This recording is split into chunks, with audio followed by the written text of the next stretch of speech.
Aphorism 52, Organon of Medicine. Surely, no intelligent physician, after these examples as clear as daylight, can still go on in the old ordinary system of medicine, attacking the body as has until now been done in its least diseased parts with allopathic medicines that have no direct pathological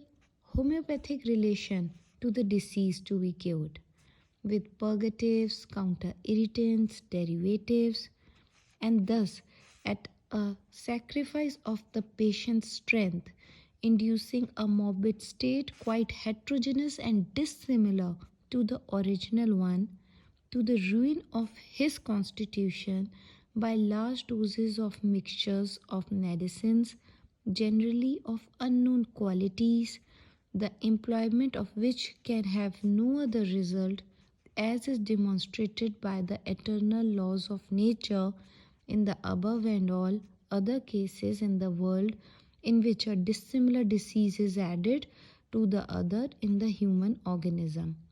For a cure is never thereby effected in disease, but an aggravation is the invariable consequence. Therefore, it can have no other result than that either because according to the process of nature described in 1,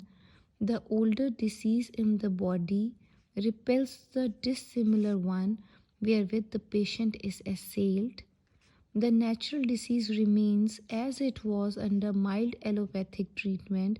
be it ever so long continued, the patient being thereby weakened, or because according to the process of nature described in 2, the new and stronger disease merely obscures and suspends for a short time the original weaker dissimilar one by the violent attack on the body with strong allopathic drugs. The original disease seems to yield for a time, to return in at least all its former strength, or because according to the process of nature described in 3, 2 dissimilar diseases, when both are of a chronic character and of equal strength, take up a position beside one another in the organism and complicate each other. In those cases in which the physician employs for a long time morphic agents opposite and dissimilar to the natural chronic disease and allopathic medicines in large doses, such allopathic treatment without ever being able to remove and to cure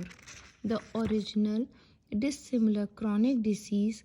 only develops new artificial diseases beside it, and as daily experience shows, only renders the patient much worse and more incurable than before. Section 52 in the 6th edition is as follows. There are but 2 principal methods of cure. The one based only on accurate observation of nature, on careful experimentation and pure experience, the homeopathic, before we never designedly used, and a second which does not do this, the heteropathic or allopathic. Each opposes the other, and only he who does not know either can hold the delusion that they can ever approach each other or even become united, or to make himself so ridiculous as to practice at one time homeopathically, at other